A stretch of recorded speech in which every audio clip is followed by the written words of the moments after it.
नमस्कार, मैं हूं प्रकाश चंद्र और आप देख रहे हैं इस वक्त युवा शक्ति न्यूज। हर खबर पैनी नजर। इस वक्त हम कोलकाता के 23 नंबर वार्ड में हैं और आपको बता दूं कि कोलकाता में पिछले 30-40 सालों से अगर कोई हिंदी भाषा भाषी के प्रखर प्रवक्ता की अगर तलाश की जाए तो वो एक ऐसा व्यक्ति है जो लगातार हिंदी पर तो अच्छी पैनी पकड़ रखता ही है, साथ ही मिथिला विकास परिषद के अध्यक्ष और तृणमूल के एक अन्य सिपाही हैं अशोक झा। अशोक झा जी, आपका बहुत बहुत स्वागत है। नमस्कार। युवा शक्ति को भी मेरा नमस्कार। और मैं समझता हूं कि शायद युवा शक्ति जमीन से जुटे हुए एक मीडिया है जिसका मैं अगर स्वागत करता हूं तो अतिशयोक्ति नहीं होगी। और अशोक झा जी को अभी मिथिला मणि का एक पुरस्कार दिया गया है और बहुत ही गर्व हो रहा है आज कोलकाता को भी और मिथिलांचल को भी कि एक ऐसे सपूत को बुलाकर नेपाल में जिस तरह से सम्मानित किया गया है, इसके लिए आपको बहुत बहुत शुभकामनाएं। ये हमारे समझ से मेरे समाज की प्रतिबद्धता का प्रतिफल है और मैं समझता हूं कि मेरी प्रतिबद्धता जो है वो मैथिली के प्रति प्रतिबद्धता है, मिथिला के लोगों के प्रति प्रतिबद्धता है। और मैंने जो मिथिला विकास परिषद के माध्यम से विभिन्न लोगों का जो सेवा किया है, मैं समझता हूं कि शायद उसकी प्रतिबद्धता के प्रतिफल है कि मुझे काठमांडू में बुलाकर मिथिला मणि का सम्मान से सम्मानित किया गया। मैं समझता हूं कि शायद तृणमूल कांग्रेस के बाद मेरी कमिटमेंट अगर कहीं है तो वो मिथिला वासियों के प्रति है। और मिथिला वासियों का मतलब ये नहीं है कि मैं खाली मिथिला के बारे में सोचता हूँ। मैं समझता हूँ कि बृहत्तर बड़ा बाजार के अंदर हिंदी भाषियों की बात को अगर प्रखर करने की जिम्मेवारी हम लोग सामूहिक रूप से नहीं लेंगे तो मैं समझता हूँ कि हम लोग मुंडे मतिरभिंडा की तरह भाग जाएंगे। राजस्थान के लोग हों, मिथिला के लोग हों, भोजपुर के लोग हों, मगही के लोग हों, इन तमाम लोगों को पश्चिम बंगाल में एक मंच पे लाना आज के समय की सबसे बड़ी मांग है। और मिथिला मणि जो है वो मैंने शायद लगता है कि जानकी की कृपा थी कि काठमांडू में जनकपुर होते हुए मुझे बुलाया गया और मैं वहां गया। और बीते कल जो है जानकी नवमी बीती है, विवाह पंचमी। मैं समझता हूं कि मर्यादा पुरुषोत्तम राम नहीं होते अगर जानकी की सानिध्य उन्हें नहीं मिली होती। तो ये कोई बहुत बड़ी अचरज की बात नहीं है। और मैं समझता हूं कि शायद विभिन्न लोगों के विभिन्न कामों में आना ही मेरी सबसे बड़ी जिम्मेवारी बनती है। अब समाज सेवा की बात इन्होंने छेड़ दी है तो यहाँ पर एक बात बताना बेहद जरूरी है कि तृणमूल के तो सदस्य हैं ही, तृणमूल के एक अच्छे सैनिक माने जाते हैं। हिंदी भाषा भाषी समाज में इनकी अच्छी पकड़ तो है ही। और दर्शकों की जानकारी के लिए बता दूं कि जब उत्तर कोलकाता के जो सांसद है सुदीप बंदोपाध्याय, उनके बहुत अति विश्वासी कहे जाते हैं अशोक झा। लेकिन अचरज इस बात की लगती है कि जब काउंसलर के टिकट का बंटवारा होता रहता है या फिर कहिए कि कौन खड़ा होगा किस वार्ड में, जब इसकी लिस्ट तैयार की जाती है तो शायद सांसद जी जो है, जो इस वक्त भी अगर वो सुन रहे हो तो उनके तरफ से कोई प्रतिक्रिया नहीं आती है। और इतने अच्छे सिपाही को ऐसा हिंदी भाषा भाषी का प्रखर प्रवक्ता कहा जाता है अशोक झा को, इनको कहीं ना कहीं नजरअंदाज का शिकार होना पड़ता है। तो क्या ये सच है अशोक झा? देखिए, आपने जो प्रश्न पूछा है, मैं समझता हूँ कि शायद तृणमूल कांग्रेस का मैं सिपाही नहीं, जन्म लग्न के तृणमूल कांग्रेस का मैं अध्यक्ष रहा हूँ।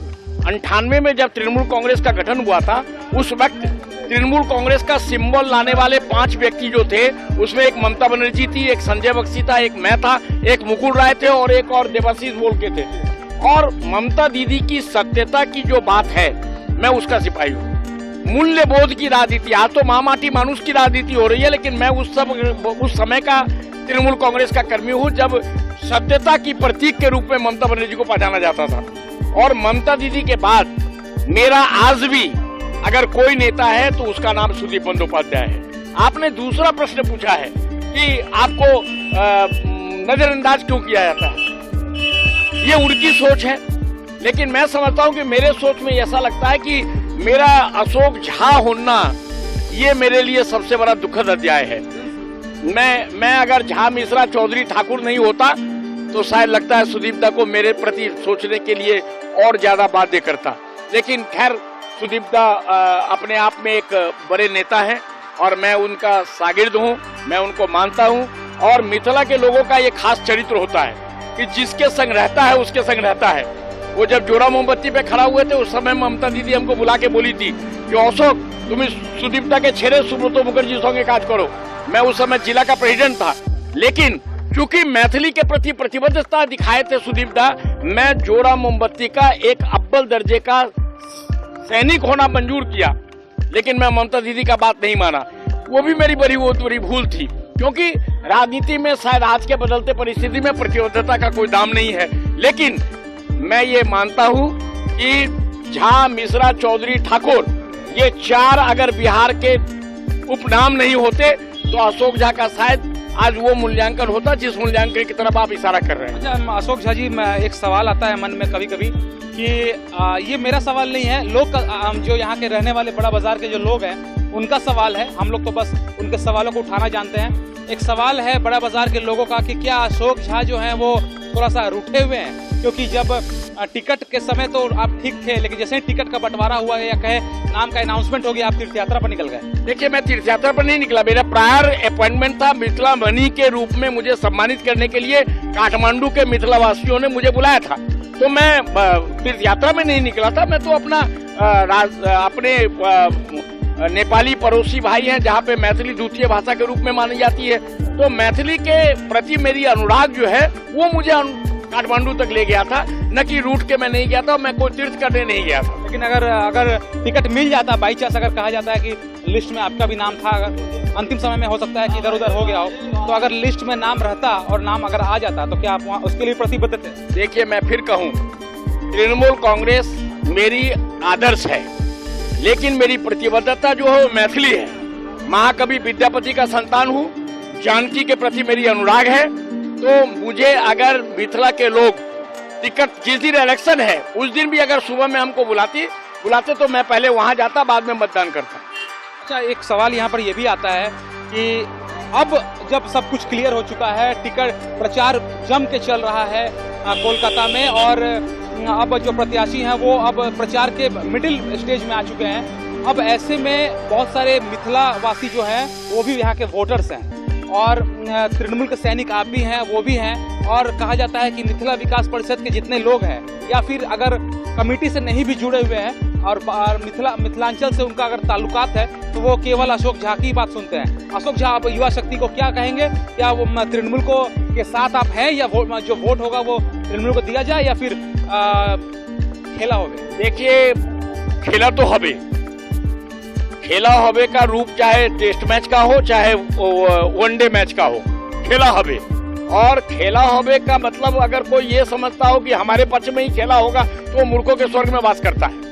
मैं तो प्रैक्टिकल आदमी हूँ, और प्रैक्टिकल बात ये है कि मिथिला के लोगों के वोट की राजनीति में मिथिला के लोगों को वोट उसे ही करना चाहिए जो मैथिली के बारे में सोचता हो।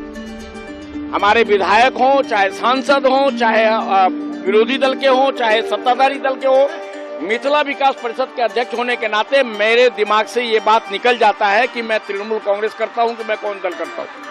मेरे दिमाग में जिस तरह चप्पल जूता निकल जाता है मंदिर से बाहर पांव से, उसी तरह मैथिली का प्रश्न जो भी करता है, मैं मैथिली के प्रति प्रतिबद्धता ठीक उसी प्रकार दिखाता हूं जिस प्रकार जूता और चप्पल मंदिर में जाने से पहले पांव से निकल जाता है। मेरे दिमाग में ये बात नहीं है। मिथिला के लोग काफी सचर हैं, भावुक हैं, लेकिन ये प्रसन्नता की बात है कि युवा शक्ति जैसा एक अंतर्राष्ट्रीय ख्याति का चैनल कम से कम मिथिला के लोगों के वोट के बारे में पूछ तो रहा है। यही हमारी उपलब्धि है, और यही पहचान मैं चाहूंगा कि मिथिला के लोग कायम रखें। जीते हारे वो अलग चीज है, स्वाभिमान का रक्षा मिथिला विकास परिषद के नाते मैथिली के प्रति मेरी प्रतिबद्धता थी, है और रहेगी। देखिए, मैंने शुरू में पहले आप लोगों को बताया कि हिंदी के प्रखर प्रवक्ता हैं, और आप जिस प्रकार से देख रहे हैं कि असली जो राजनीति है उसको शरबत बना के पिया हुआ है। कि अब इनसे मैंने सीधा सवाल किया कि मिथिला विकास परिषद जो है या फिर मिथिलांचल के जो लोग हैं वो किधर बैठे, किधर जाएं, लेकिन अभी तक पिछले 10 मिनट में इस सवाल का जवाब मुझे नहीं मिला है। लाख रुपए का सवाल ये यहाँ पर फिर है अशोक झा जी, कि जो लोग इस वक्त युवा शक्ति देख रहे हैं उनके माध्यम से आप बताइए कि तृणमूल के आप सिपाही हैं, आपने कहा कि आपका जो नब्ज है और आपका जो खून है वो अभी भी कहीं ना कहीं उसी दिशा में की तरफ बढ़ता है, ऐसे में वोट किसको दें? देखिए, वोट तो स्वतंत्र रूप से लोग देंगे। आप किसको प्रेफर कर रहे हैं? मैं तो जब तृणमूल कांग्रेस का सिपाही हूँ तो मैं तो अपना वोट तृणमूल कांग्रेस को ही दूंगा, लेकिन हमारे समाज के लोगों की जो प्रतिबद्धता है, जो उनकी भावना है, उनको जो इज्जत करेगा उन्हें ही वो वोट देंगे, यही अपील मैं उनसे भी करता हूँ। अगर उनका इज्जत अगर भाजपा की तरफ से किया गया तो देखिए, भाजपा वाले अगर उनको इज्जत करते हैं तो जहाँ पे स्वाभिमान बचेगी वहाँ वो जाएंगे, इसमें हमारा क्या कहना और नहीं कहना है। मैं किसी को ये नहीं कह सकता कि आप अमुक लोग को वोट दो। उनकी कार्यशैली और मैथिली के प्रति प्रतिबद्धता जो दिखाएंगे, मर्यादा पुरुषोत्तम राम की बात बीजेपी वाले करते हैं, लेकिन मैं तो सिया राम का भक्त हूँ। सीता के बिना मर्यादा पुरुषोत्तम राम की बात मैं कैसे कर सकता हूँ? तो जब मैं सीता की बात करता हूँ तो व्यापक रूप से मैं सोचता हूँ और उस व्यापकता की कसौटी पे कस के मिथिलावासी जरूर वोट करेंगे, ये मेरा विश्वास है। चलिए, आप लोग देखते रहिए युवा शक्ति न्यूज, हर खबर पैनी नजर। कैमरामैन राजेंद्र दास के साथ प्रकाश चंद्रा, युवा शक्ति।